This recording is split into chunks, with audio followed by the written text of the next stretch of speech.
Over the past number of weeks, Canadian security agencies have been actively pursuing credible allegations of a potential link between agents of the government of India and the killing of a Canadian citizen, Hardeep Singh Nijjar.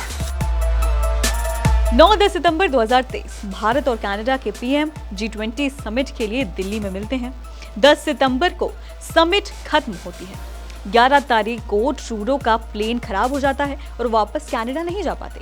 उन्हें भारत में ही रुकना पड़ता है। एक दिन और वो भारत में रुकते हैं।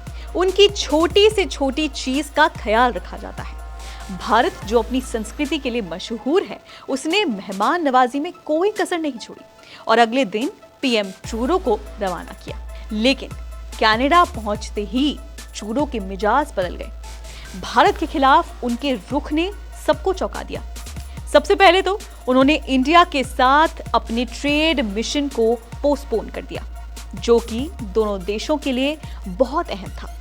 और फिर उसके बाद कैनेडियन पीएम ने जो बयान दिया, उसकी तो उनसे उम्मीद ही नहीं थी। दरअसल कनाडा के प्रधानमंत्री जस्टिन ट्रूडो ने भारत के खिलाफ बड़ा बयान दिया है। ट्रूडो ने खालिस्तानी आतंकी हरदीप सिंह निज्जर की हत्या में भारत का हाथ बताया है, जिस पर अमेरिका ने भी अब चिंता जता दी है।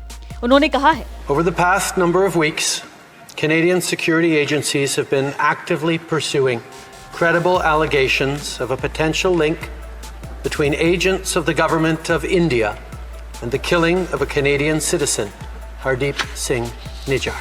कि देश की सुरक्षा एजेंसियां भारत सरकार और खालिस्तानी आतंकी हरदीप सिंह निज्जर की हत्या के बीच के कनेक्शन की जांच करने में जुटी है। हमें लगता है कि भारत की इसमें भूमिका है। कनाडा के नागरिक की उसी की सरजमी पर हत्या में किसी अन्य देश या विदेशी सरकार की संलिप्तता बर्दाश्त नहीं की जाएगी।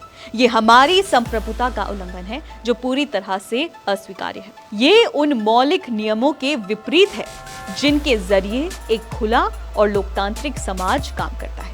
एक बार हरदीप सिंह निज्जर के बारे में भी जान लेते हैं। खालिस्तानी आतंकी था हरदीप सिंह निज्जर। 18 जून को कनाडा में हुई थी निज्जर की हत्या।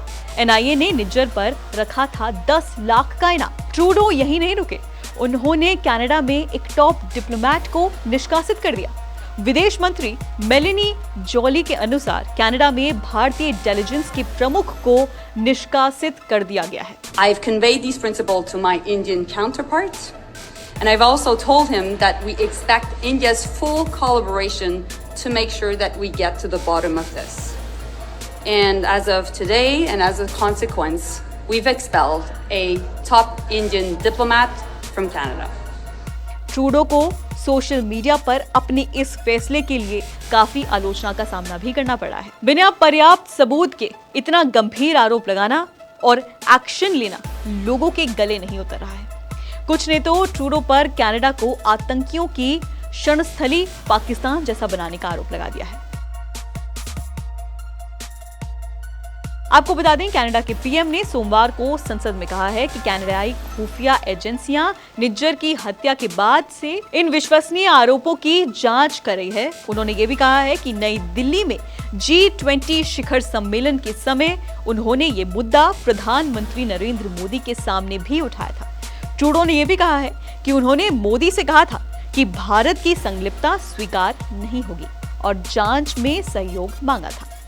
कनाडा के पीएम जिस लाइन पर चल रहे हैं, वही लाइन खालिस्तान के समर्थकों की। अगले महीने कनाडा में होने वाली जनमत संग्रह के दूसरे चरण में वोटर से पूछा जाएगा कि क्या जून में चरणपंथी सिख नेता निज्जर की मौत के लिए भारतीय उच्चायुक्त जिम्मेदार है या नहीं।